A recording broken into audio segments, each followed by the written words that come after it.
पता नहीं आप में से कितने लोग ये मानते हैं कि अच्छे लोग जीवन में बहुत दुखी रहते हैं, लेकिन इसके पीछे का सत्य क्या है? अगर हम इसके पीछे का सत्य नहीं जानेंगे, नहीं पहचानेंगे, तो कहीं ना कहीं हमारा वो चेतन मन भी बुराई की तरफ झुक जाएगा। इसलिए अपने मन में ऐसे विचार पनपने से पहले इस बात की पूरी सच्चाई, पूरा निष्कर्ष निकाल लें, ताकि भविष्य में आपको अपने अच्छे होने पे पश्चाताप ना हो, दुख ना हो। आज की जो बौद्ध कहानी मैं आपको सुनाने वाली हूँ, उसमें आपको 5 ऐसे तरीके पता चलेंगे जिसके माध्यम से अगर आप कर्म करते हैं तो आप अच्छे कर्म भी कर पाएंगे और दुखी भी नहीं होंगे। एक गांव में आनंद नाम का एक युवक रहता था। उसका भरा पूरा परिवार था। उसके 2 बच्चे थे, उसकी पत्नी थी, लेकिन उसके माता पिता इस दुनिया से चल बसे थे। इसलिए पूरे परिवार की जिम्मेदारी उसी के कंधों पर थी। बच्चे अपनी पढ़ाई करते थे और उसकी पत्नी अपने घर गृहस्थी के काम के साथ गाय भैंस बकरी इत्यादि का दूध बेचकर अपना घर चलाती थी। आनंद पहाड़ में पत्थर तोड़ने का काम करता था। बहुत ही मेहनत भरा काम था। पूरे दिन काम करता तो रात को थक कर घर पर वापस लौटता। लेकिन इतनी मेहनत करने के बाद भी अगर आनंद को गांव का कोई भी आदमी मदद के लिए बुलाता तो आनंद कभी मना नहीं करता था। उसके जीवन का एक ही सिद्धांत था, अगर मैं दूसरों की मदद करूंगा तो परमात्मा मेरा साथ देंगे, परमात्मा मेरे साथ कुछ बुरा नहीं होने देंगे।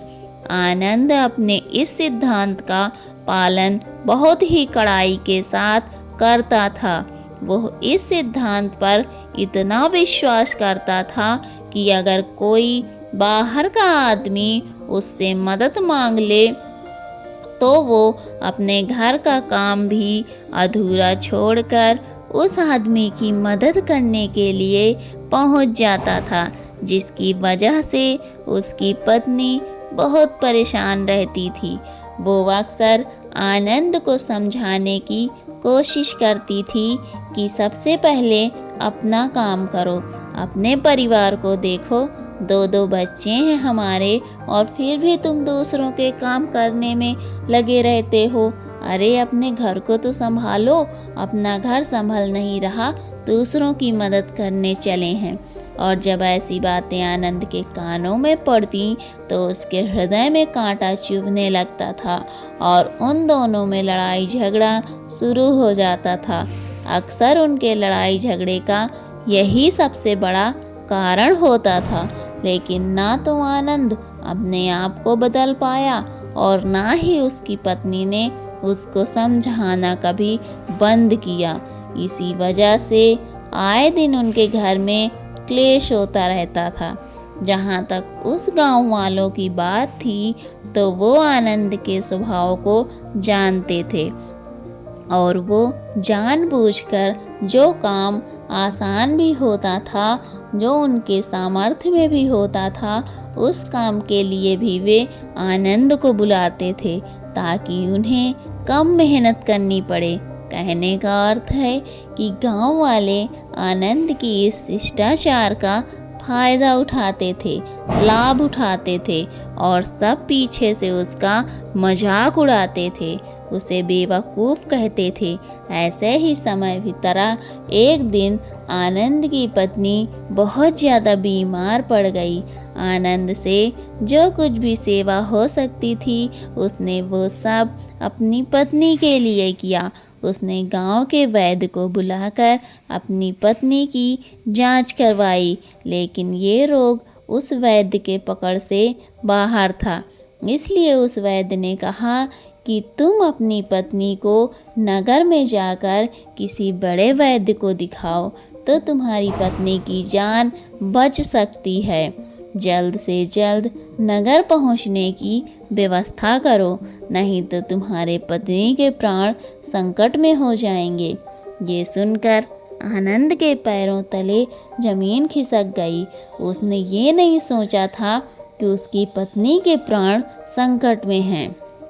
वो सोच रहा था कि कोई साधारण सा रोग होगा जिसका इलाज हो जाएगा, लेकिन जब उसने वैद्य की यह बात सुनी तो वो घबरा गया। अब पत्नी को नगर तक कैसे लेकर जाए, क्योंकि उसके पास इतना धन नहीं था कि वो अपनी पत्नी के लिए एक घोड़ा गाड़ी करके उसमें अपनी पत्नी को लिटाकर नगर में ले जा सके। उसकी पत्नी की हालत बिल्कुल भी चलने की नहीं थी, इसलिए उसे नगर पहुंचाने के लिए किसी घोड़ा गाड़ी की ज़रूरत थी। संयोग से उसके पड़ोसी धन्मू के पास एक घोड़ा गाड़ी थी। वो अक्सर व्यापार के लिए अपनी घोड़ा गाड़ी नगर में लेकर जाया करता था। इसलिए आनंद के मन में विचार आया कि मैं धन्मू की घोड़ा गाड़ी ले सकता हूँ। मैं धन्मू की इतनी मदद करता हूँ, कभी उसके काम को टालता नहीं हूँ, तो वो मेरे काम को भी मना नहीं कर सकता। और यही सोचकर वो घोड़ा गाड़ी लेने के लिए धन्मू के पास पहुँच जाता है। लेकिन धन्मू बहुत ही चालाक इंसान था। वो बिना किराए के अपनी घोड़ा गाड़ी अपने सगे संबंधियों के लिए भी नहीं ले जाता था, तो आनंद की तो दूर की बात रही। जब आनंद ने उससे घोड़ा गाड़ी के बारे में पूछा तो उसने यह कहकर उसका ये काम टाल दिया कि मेरे घोड़े बहुत ज़्यादा बीमार हैं, वो शायद बच भी मुश्किल से पाएंगे। 5 दिनों से वो कुछ नहीं खा रहे हैं, तो ऐसे में बेचारे घोड़ा गाड़ी लेकर कहाँ नगर तक पहुँच पाएंगे। हाँ, अगर तुम कुछ धन की व्यवस्था कर सकते हो तो मैं अपने एक मित्र की घोड़ा गाड़ी तुम्हारे लिए मंगवा सकता हूँ। ये सुनकर आनंद परेशान और चिंतित हो गया, क्योंकि उसके पास धन तो था ही नहीं। इसका मतलब उसकी पत्नी बड़े नगर में वैद्य के पास इलाज के लिए नहीं पहुँच पाएगी। उलझन भरे हुए विचार लिए जब आनंद वापस आ रहा था तो उसने एक दिल दहलाने वाला दृश्य देखा। उसने देखा कि धन्मू के घोड़े, जो धन्मू के अनुसार बीमार थे और कुछ खा भी नहीं रहे थे, वही घोड़े गांव का ही एक युवक बाड़ से खोलकर बाहर ला रहा था और गाड़ी में उसको जोत रहा था। ये देखकर पहले तो आनंद को कुछ समझ में नहीं आया। उसके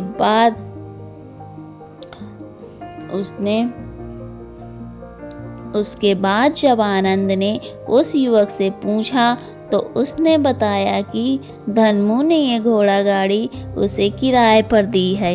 ये सुनकर आनंद का दिल टूट गया। उसने कभी सपने में भी नहीं सोचा था कि उसका सबसे अच्छा मित्र धन्मू उसके साथ ऐसा कर सकता है। हालांकि इस बात पर दुखी होने का वक्त नहीं था, इसलिए आनंद वहां से जल्दी से लौट जाता है और गांव के ही एक सेठ के पास जाकर कुछ धन उधार लेकर धन्मू को दे देता है। धन्मू अपने मित्र की घोड़ा गाड़ी मंगवा देता है, जिसके बाद वो अपनी पत्नी को वैद्य के पास नगर में ले जाता है। जब उसकी पत्नी का इलाज चल रहा था तो आनंद यही सोच रहा था कि ये एक वो दिन था जब धन्मू की बेटी बीमार हो गई थी और धन्मू यहाँ पर नहीं था, तो मैं पूरी रात वैद्य जी के पास उसके लिए बैठा रहता था, उसकी देख रेख करता था, उसकी सेवा करता था। इतने दिनों तक धन्मु नहीं आया था, तब मैं ही उसके परिवार की देखरेख किया करता था। हाय कैसा दुर्भाग्य है ये, जिसके लिए मैंने इतना कुछ किया, उसने एक घोड़ा गाड़ी देने से मुझे मना कर दिया, और वो भी तब जब मेरी पत्नी जिंदगी और मौत के साथ खेल रही थी।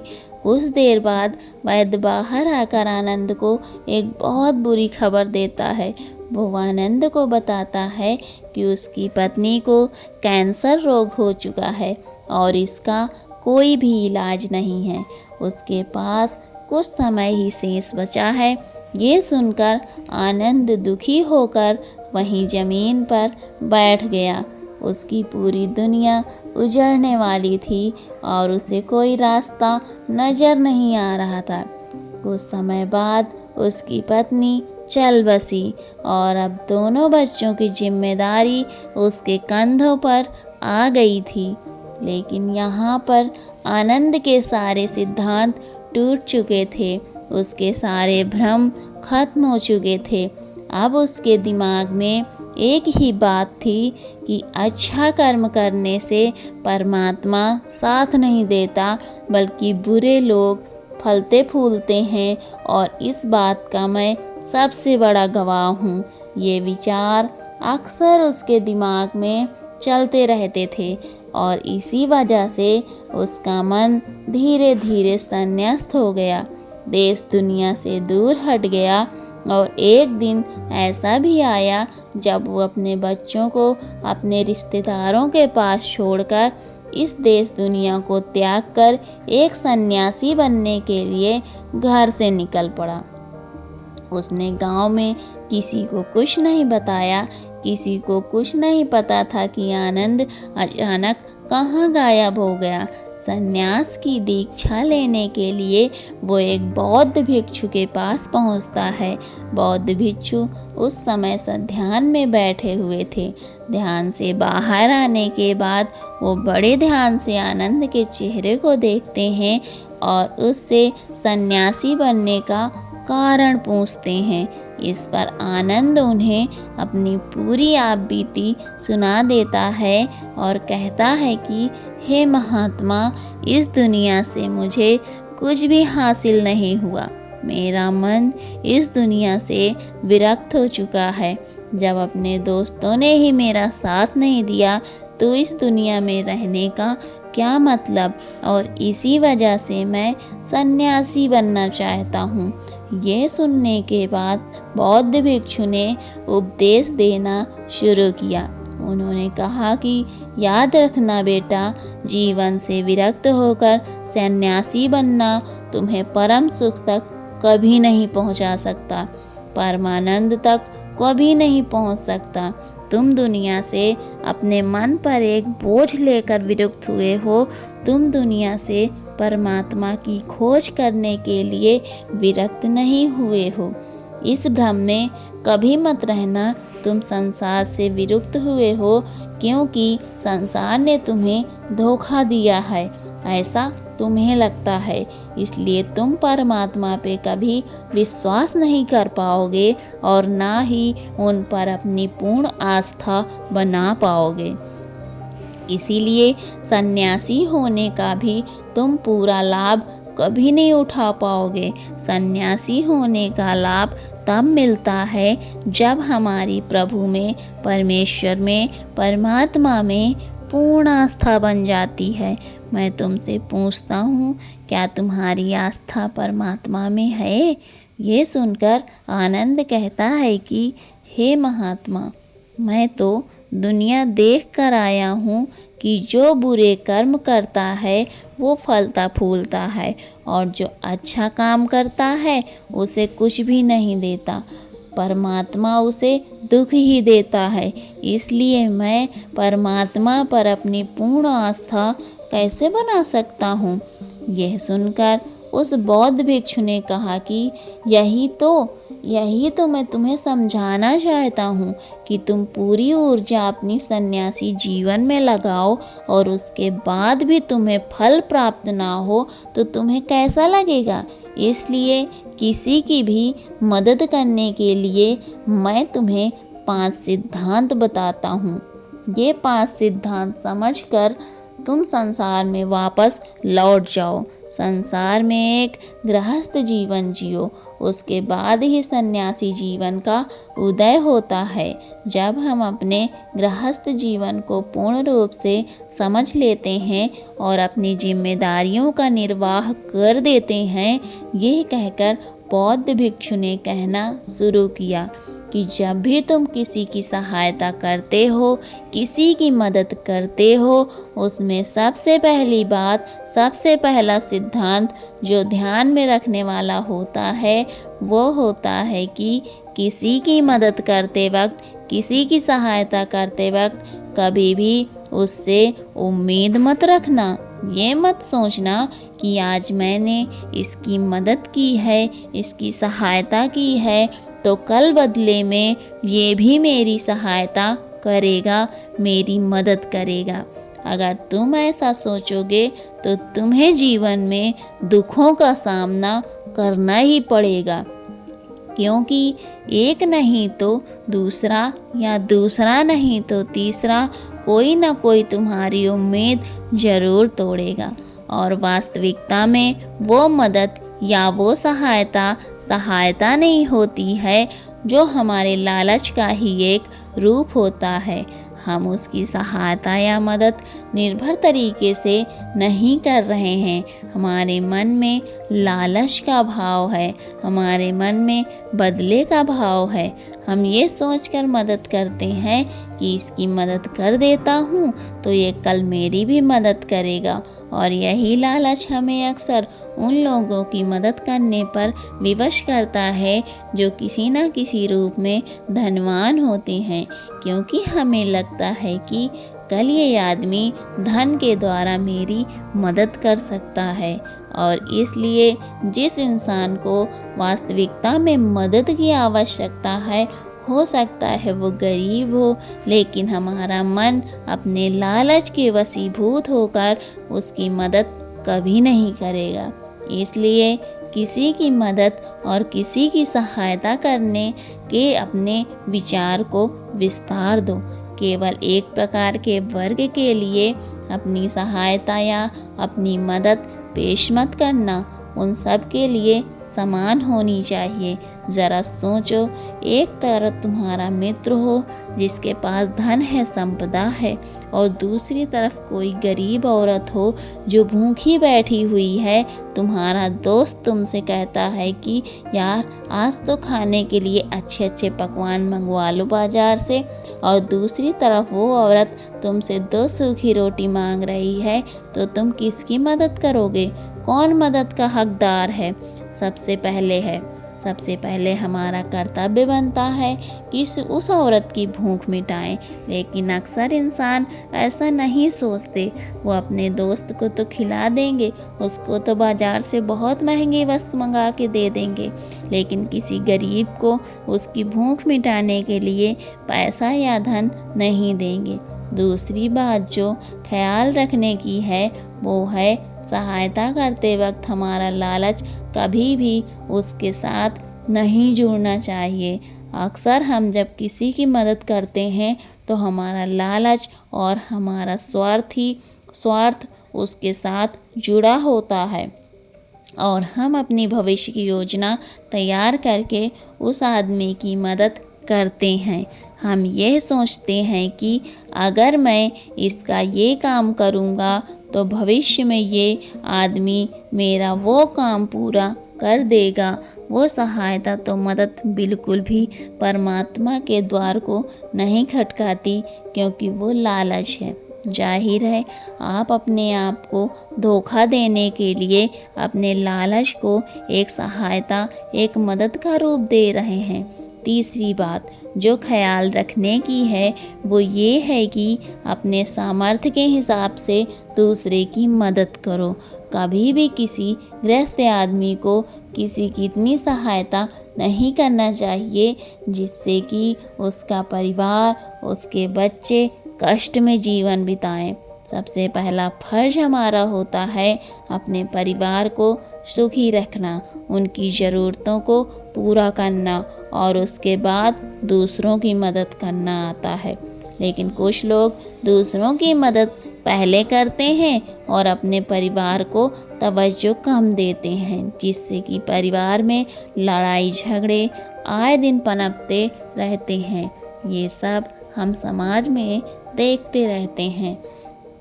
अगली बात जो ख्याल में रखने की होती है वो ये कि अपना कर्म, अपनी जिम्मेदारियां पहले निभानी होती हैं। हम अपना कर्म, अपना काम छोड़कर पहले दूसरों की मदद करने चले जाते हैं, फिर अपना काम करते हैं। इसलिए अपना कर्म सर्वोपरि है, अपना कर्म सबसे ऊपर, क्योंकि वही काम करने के लिए इस दुनिया में हमारा जन्म हुआ है। और सबसे आखिर में ये बात समझने की है वो कि परमात्मा की मर्जी से ही सब कुछ होता है। हमारा कर्तव्य हमारे कर्म को करते जाना। करनी धरती तो ऊपर वाले के हाथ में है, इसीलिए जो कुछ भी होता है सब ऊपर वाले पे छोड़ दो। अगर तुम्हें कोई धोखा भी देता है तो ये समझ के चलो कि वो सब ऊपर वाले की करनी होती है। आप ये मान के चलो कि मैं करता नहीं हूँ, मैं तो एक माध्यम हूँ करवाने वाला, तो वो है उसके सामने किसकी मर्जी चली। जब ये आस्था, ये विश्वास हमारे मन में पनपने लगता है तो हमारी सारी शिकायतें दूर हो जाती हैं, क्योंकि इस दुनिया में जो भी होता है अच्छे के लिए होता है, जो भी हो रहा है अच्छे के लिए हो रहा है और जो भी होगा अच्छा ही होगा। चाहे हमारी बुद्धि आज वर्तमान में इस सिद्धांत को ना समझ पाए, लेकिन जीवन में कभी ना कभी किसी न किसी मोड़ पर आपको ज़रूर ये एहसास होगा कि जो हुआ था वो अच्छे के लिए ही हुआ था। इसलिए सारी शिकायतें दूर कर दो और बस अपना कर्म करते जाओ। अपने गृहस्थ जीवन को पूर्ण रूप से जी लो और उसके बाद सन्यासी जीवन की नींव होती है। इसके बाद बौद्ध भिक्षु ने आनंद को कहा कि वापस अपने गांव लौट जाओ, अपनी बेटियों को वापस लेकर आओ, उन्हें पालो पोसो और अपने बच्चों को वापस लाओ। दूसरी शादी कर लो, लेकिन बच्चों का पालन पोषण अच्छे तरीके से करो। ये सुनकर आनंद अपने बच्चों के साथ अपने गांव में वापस लौट आता है। गांव में किसी को खबर नहीं थी कि आनंद कहाँ पर गया हुआ था और वो क्या ज्ञान लेकर वापस लौटा है। लेकिन अगले दिन सुबह सुबह गांव वालों ने आनंद के चेहरे पर एक अलग ही चमक देखी। तो दोस्तों, आपको ये कहानी कैसी लगी? अगर आपको ये कहानी पसंद आई हो तो प्लीज़ मेरे वीडियो को लाइक करिए, मेरे चैनल को सब्सक्राइब करिए।